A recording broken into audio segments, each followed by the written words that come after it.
Aujourd'hui, vous aimeriez créer votre entreprise pour réconcilier vie privée, vie pro, retrouver du sens et être plus épanoui. Vous avez peut-être peur de prendre ce risque, vous ne savez pas comment sortir de votre zone de confort qui n'est peut-être pas si confortable que ça, et en même temps, vous sentez que vous avez du potentiel pour réussir. Bonjour et bienvenue sur le podcast Ambition Entrepreneur Épanoui. Pour les femmes qui veulent s'épanouir dans leur entreprise, que vous soyez déjà en activité ou que vous souhaitiez devenir entrepreneur, si votre but est de trouver votre équilibre entre vie pro et perso, ce podcast est pour vous mesdames. Je m'appelle Laetitia. Après 25 ans dans le salariat, les conditions de travail se dégradent et c'est le burn-out en 2017. Je comprends alors que je dois vivre différemment et rester alignée avec mes valeurs.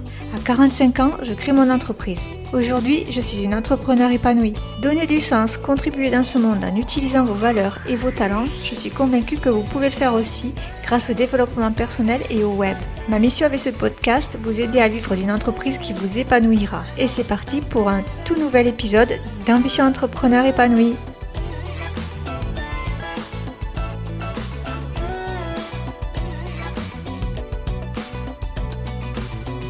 Pour les personnes qui ne me connaissent pas, je m'appelle Laetitia, j'ai 48 ans, je suis maman de 2 ados et je suis mariée et j'habite entre Narbonne et Perpignan, près des plages de Méditerranée. Aujourd'hui, ça fait un petit peu plus d'1 an que j'ai créé mon entreprise. Quand je démarre mon entreprise, il va se passer quelque chose d'important qui va tout chambouler. Je parle bien de l'épidémie de coronavirus qui s'abat au mois de mars sur la France et à ce moment-là, tout le pays entre en confinement. C'est juste au moment où mon entreprise commence à prendre son envol et où je commence à faire mes premières ventes et à réaliser mes premiers chiffres d'affaires. Alors là, peut-être que vous vous dites, bam, ça y est, tout a foiré. Pas tout à fait. Parce qu'en fait, j'avais vraiment bien pensé mon entreprise pour qu'elle fonctionne sur Internet. Parce que mon but ultime, c'est devenir digital nomade. Alors je me dis voilà, morosité ambiante, les clientes vont pas acheter, ça va être compliqué. Qu'est-ce que je peux faire pour contribuer, pour apporter ma pierre à l'édifice? Et là, je décide de proposer des challenges gratuits d'1 semaine, un live sur Facebook pour aider les femmes qui veulent faire une reconversion professionnelle, soit créer leur entreprise ou encore trouver leur mission de vie. Alors c'est vrai, la période est difficile pour tout le monde, mais ces challenges proposent une parenthèse, une bulle de bien-être et sont vraiment une source d'énergie positive. Pendant ces challenges, je leur parle du cheminement que j'ai fait pour arriver là où je suis aujourd'hui et pourquoi c'est important de trouver du sens dans ce qu'on fait. Je leur explique et je leur fais faire les techniques de développement personnel que j'ai moi-même appliquées et je leur montre qu'on peut développer son entreprise autour de ses valeurs, qu'on peut créer une entreprise complètement différente de tout ce qui peut exister aujourd'hui et pour ça, il faut s'aider des outils du web. J'ai eu des retours vraiment très positifs de ces challenges. J'ai eu des messages de remerciement de personnes qui avaient vécu une transformation pendant ces 7 jours. Mais voilà, avant de vous expliquer un peu mieux pourquoi je fais ce podcast, je voudrais vous expliquer un petit peu mon parcours. J'étais une enfant très douée à l'école primaire, et puis je remarque très vite que quand on est très doué et qu'on pose souvent des questions et qu'on devient le chouchou de l'instituteur, on n'est pas forcément populaire. Quand à 10 ans mes parents divorcent, mes notes chutent. Il faut dire que je préfère jouer avec les copains, je préfère plutôt sortir, à être en dehors de la maison, que de travailler et de passer du temps à avoir des bonnes notes. Je vais vivre ma scolarité de façon dilettante, c'est-à-dire que je vais faire un petit peu ce que j'ai envie, je vais bosser au dernier moment mes examens, et tout le temps ça passe. Je fais un petit tour à la fac, en langue étrangère appliquée, sans but, sans vision de l'avenir, rien qui me correspond, envie de rien. En fait, c'est pas vrai. J'avais pas envie de rien. Moi, ce que je voulais, c'était faire des arts plastiques appliqués. Sauf que j'étais trop douée dans toutes les matières et on me disait « Ah non, mais tu comprends, arts plastiques appliqués, c'est un bac F12. Et toi, tu as du potentiel, tu devrais continuer tes études, tu devrais aller à la fac. » Alors, je suis allée à la fac. J'y suis allée, j'ai tenu 2 ans et je me suis dit « Mais qu'est-ce que je fais là ?» Je suis repartie en BTS. J'ai fait un BTS assistante secrétaire trilingue. J'ai réussi mon BTS assistant trilingue très facilement et puis je me suis bien amusée puisque j'ai fait 2 stages à l'étranger. Si vous voyez le petit clin d'œil à la mission Digital Nomade, c'est vraiment, les voyages c'est important pour moi. Comme j'ai suivi ce BTS un petit peu par dépit, comme le reste de mes études, je me dis finalement les voyages c'est bien, mais il va me falloir trouver un petit peu d'argent pour financer tout ça. Donc je trouve un job dans une grande entreprise à côté de chez moi et j'y rentre juste après le BTS et puis je vais y rester dans cette grande entreprise. Mais au départ, je travaillais en 3-8. Le travail en lui-même ne demande pas beaucoup de qualifications, mais il paie bien, puisque c'est des heures décalées, des horaires de nuit. Je m'y fais des amis, et j'y rencontre mon futur mari. Pour arrêter les 3-8 et envisager de fonder une famille, je demande à changer de poste. Je suis soutenue par mon manager qui y voit pour moi une possibilité d'évoluer. Malheureusement, changer de poste, changer de service, changer d'environnement, tout est lié au manager, c'est complètement différent pour moi et ça devient des années de galère. Malgré mon investissement, je ne progresse jamais. Je suis toujours payée 50% de moins que mes collègues masculins et je ne trouve jamais la reconnaissance que j'attends. Chaque fois qu'il y a des postes intéressants, ils ne sont pas pour moi. Quand j'arrive à faire évoluer mon travail, à le développer, à le faire grandir et qu'on commence à parler un petit peu de ce que je fais, quand en plus ce que je fais rapporte de l'argent à l'entreprise, alors à ce moment-là, mon patron décide qu'il faut quelqu'un pour piloter le projet. Arrive une personne qui ne connaît rien au sujet, qu'on me met au-dessus, à qui j'explique tout, et ensuite on me retire le projet. C'est ça l'évolution que j'ai eue pendant des années. Petit à petit, plus ça va et plus on me donne des missions sans intérêt et plus on vide mon poste de sens et moins j'ai de reconnaissance. À force de me faire des choses sans intérêt, faire, défaire, refaire, j'ai l'impression de fusiller mes neurones. Petit à petit, j'ai l'impression de m'éteindre. Quand cette entreprise est privatisée, je me dis que ça va être pour moi une opportunité. Une opportunité que tout ça change. Malheureusement, c'est pas le cas. Ce qui se passe, c'est que on réduit le personnel, on réduit la masse salariale pour booster les chiffres. Donc je me retrouve à faire le travail de 3 personnes, je suis toute seule, et la charge de travail augmente.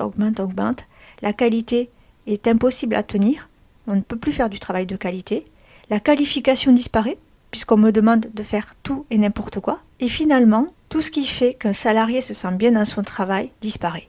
Plus ça va et plus les week-ends semblent de plus en plus courts. Les congés, c'est une source de stress, c'est-à-dire qu'on ne peut pas prendre des congés quand on veut, ça devient très compliqué puisqu'il manque du monde de partout. Et puis, il faut essayer de se mettre à jour avant de partir parce qu'on sait très bien que quand on va revenir, il va y avoir ce qu'on n'aura pas terminé de faire, il va y avoir ce qui est arrivé pendant qu'on était en vacances, et puis il va y avoir ce qui va continuer d'arriver au fur et à mesure que tout le monde va rentrer de vacances. Et c'est une source de stress sans fin.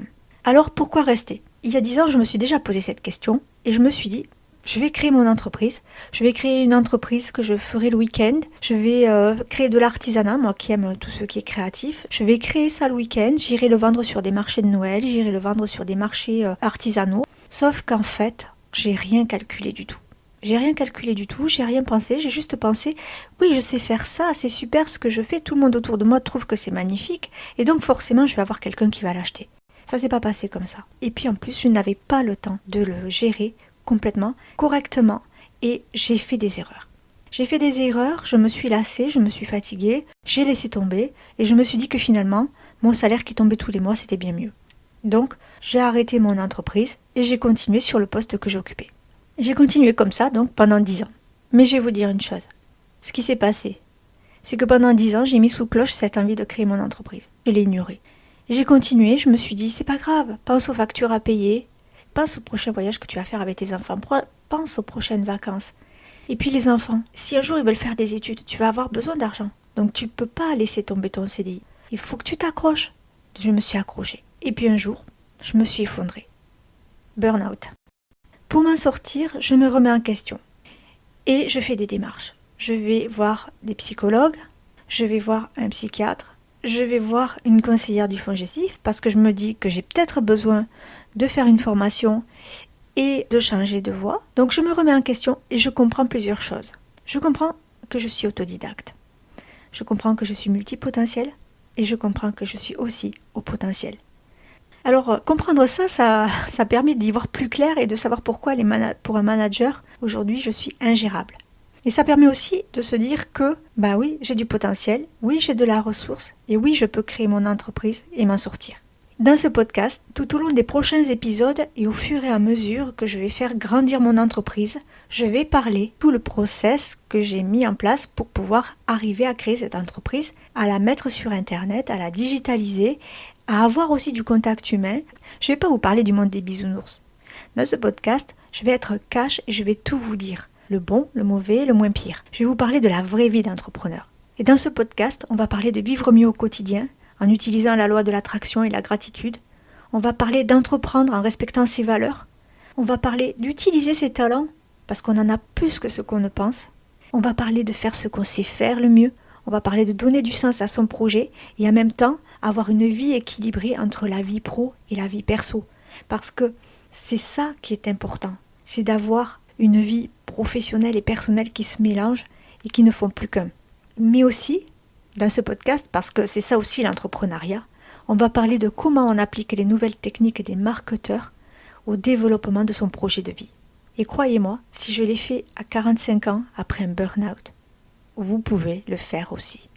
Avec ce podcast, je vous donne rendez-vous tous les mardis pour vous motiver, vous donner des conseils, vous donner tout ce que j'ai appris pour que vous puissiez créer votre entreprise à votre image, pour que vous puissiez, vous aussi, être une femme épanouie dans sa vie. Si vous voulez aborder des sujets en particulier, vous pouvez laisser des commentaires et m'envoyer un message. Je vais mettre toutes les informations pour me contacter dans le descriptif du podcast.